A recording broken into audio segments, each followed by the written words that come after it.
This is me humming along as I probably only get to do 10 minutes, but yeah, in real time I shall manage to do the silliest amount possible. Clunking noises are always the pencils.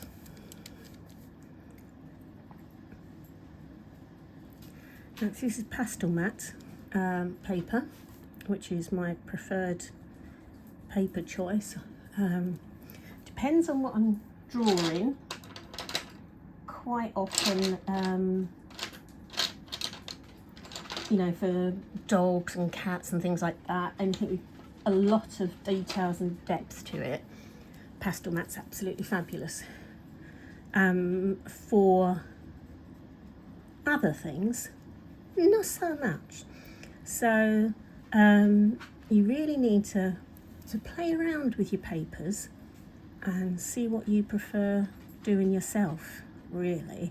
I know many artists that wouldn't touch pastel matte, but I absolutely adore it. It's a good choice. Any I'm in an iron is because I'm looking at my reference photo and trying to see where I'm going next. So yeah, so any pastel matte's my favourite. I also like Bristol Smooth. That gives a much more delicate feel to the work, almost as if it was a watercolour. That's really good if you don't need too many layers. Gives a lovely finish. Now, I know a lot of pencil artists absolutely prefer it, but it's not my go-to. But yeah, there's loads of others. There's also a velour pencil paper, I mean, which is sort of in betweeny. It's nice, but doesn't take the layers as well as this does. Now, one of my things you might not ever know I do is I use a cotton bud. And the reason I use a cotton bud is to blend pencil work in. You can buy blending lotions, I can't remember what they're called because I never use them. I only ever blend in with a cotton bud. And sometimes you can pick up some colour that you're using, and rather than draw it, you blend it across the paper. And this gives a much finer thing, especially for shadow work. So yeah, I will use those. I also use them when I'm doing pastel work, but I don't do pastel work very much. No reason, I just find it quite messy, and I prefer to use it on a larger piece. The largest piece that I tend to do in pencil is an A3, so sort of about 18 inches ish, around that sort of mark, because pencil work is much better for detail than any other. Now, there are a couple of artists out there, you'll probably know them, and I won't remember them by name. Sorry, just going to sharpen the pencil, so here's a lovely noise. Ta-da! Sharp pencil. That is my, those that will ask, 10-win pencil sharpener, which I got off of Amazon. It's a very good pencil sharpener, actually, so thoroughly recommend it. What was I saying? Yes, so some artists do huge pieces in pencil, but I think it's a bit boring because you're there like this doing large colours, swathes of colour, and it's just like, I could have used pastel for that. So, but that's their choice, absolutely nothing wrong with it. In fact, some of their work is absolutely amazing.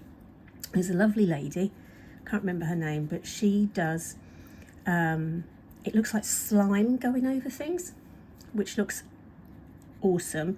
And I'm not sure if it's her or another lady that does those pieces. You know, you can buy the ornaments that are shiny, and she uses those as reference points and uses them in pencil.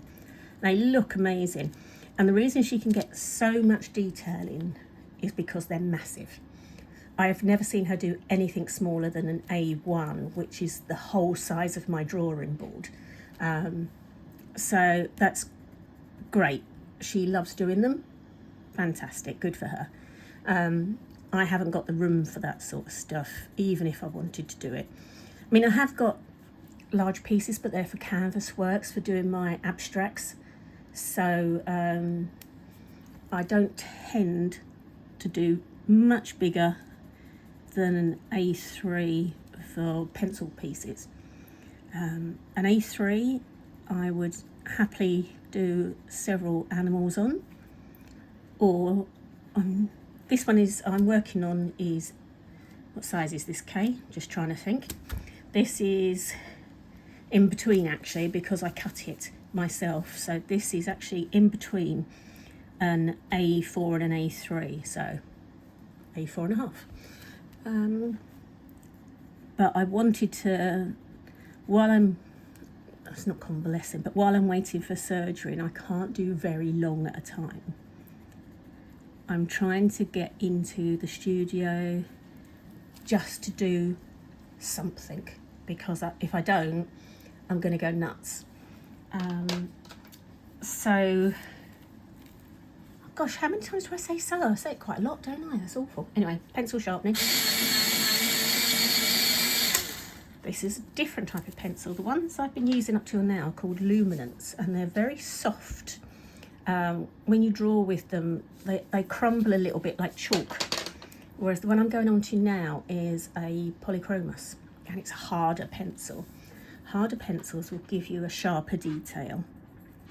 And when I layer, I tend to do luminance underneath to fill in what they call is the tooth of the paper, sort of a bit like the grain. And then I top it up with the detail on the top of the Faber-Castells where it's sharper. But even though I've used white, I'm going over the white with some more, as you can see. I can do this for ages, backwards and forwards and backwards and forwards. Bit weird, I know, but there you go. Let me think. Another colour that I like, type of pencil I use, is Caran d'Ache Pablos. Very creamy, not chalky, they're creamy, these ones. Lovely colours you can get in them. Now, this one is a shadow, and everyone goes, oh, it's going to be black. There's a tiny bit of black in it, but there's an awful lot of green in shadows on white. So I just bring it out a little bit. So you don't have to follow this. You'll just hear me rambling. At some point I will start humming or singing On My Way to Amarillo. Seems to be my go-to at the moment. And you will also hear the dogs, because of course the dogs are always with me. So I've been going, let me see, it's saying 8 minutes now, so I'm only able to do 10 minutes at a time because of this stupid hernia, which is really getting me down a bit. So 10 minutes is better than nothing. I'm just going to blend that in because it's a smoother hole into it. Blend the colour around the edge and then bringing those shadows in, which will make it become more of a realistic bead that I'm drawing. That's Agnes off to find the cat that you heard there. So I do a lot of blendy, blendy, blendy. A little bit of blowing there of the paperwork. On the paper, I mean. Now we have Faber-Castell again, back to the Polychromos. A little bit of detailing coming in here. Very light on this so that I don't make it too heavy, because this is all going to become distant. And then see if I can find a darker Polychromos. So talk to yourselves for a minute while I find my pencil that I want. Ta-da! There it is. Now, something that's weird. pencil extenders. I can get a pencil down to about that when I've used all of it. And is it because I'm tight? Yes, partially, but also it's a pride thing amongst people that draw with pencils. But it's very hard to grip. And I found this very good clue from Bonnie of Bonnie Snowdon's, who I did 1 year with her to learn more about pencil work. And we've all got dogs, those of us that tend to draw dogs. So poo bags. So that's the inside of a poo bag roll. And it fits perfectly on Faber-Castell pencils as an extender. So rather than buying very expensive pencil extenders, I shall see if I've got one around to show you, because I don't use them that often. As you can see, this is a normal pencil extender, and you can see I am down to that little tiny nib. I've probably got about that much inside the actual thing. So I'll change over to one of these when I get to the very, very smallest bit. I don't use them very much because I don't particularly like the feel of them. They feel thicker than a normal pencil by having that one. So yeah, anyway, back to blendy, blendy, blendy. Da, da, da, da. I'm not going to sing Amarillo today. I'm going to resist, Kay, resist the Amarillo. Do, do, do, do. So yeah. Do I need to blend anything else out? No. Okay. When you are happy with your pencil stuff, what I will say is white pencil is very hard for highlighting. So I use, and every pencil artist will do the same, some sort of gel pen. I use Posca, they're my favourites. And they're just particularly good for doing a little white highlight on top, because a white pencil going over the top of this will want to blend it so it becomes something other, if you like. It'll become a bit smudgy, which I don't particularly want. And just a couple of little highlights just to go, oh yeah, I am white, I'm a little white thing here, little white bead. And then, stupid as it sounds, I go over with my little thing and I just knock it back a little bit. So that is, I'm going to rub over that one actually before I finish, because I think that's a bit too harsh. But that is half a bead. And on this one, I'm so lucky, it's got a black background to highlight all the beads. At some point there'll be threads and things going across. I might use pencil for that, but I might go for bright coloured gel pens or paint, because there are no rules when you're drawing. You can just do what you like. If someone likes it, absolutely fabulous. If they don't like it, they're tough. You know, that's their problem, not mine. I don't know if my technique's the same as everyone else's. Some is, some isn't. It doesn't matter. They always say art's subjective, and it is. Some of it that I've seen out there is absolutely pants, to be honest. And yet they get loads of money for it. AI coming along, well, the least we say about that, lots of very well-known artists are even struggling at the moment because of AI. So I would say, if you want art in your home, get it from a real person that spent many hours taking care and loving it.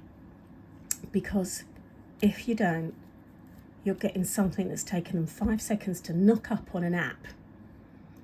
And okay, they'll charge you 10, 20 quid, whatever. But it's not got the heart in it. And you could do it yourself. So if you haven't got the money for art, don't even pay anyone to do it on AI. There's free apps you can do it with on your phone.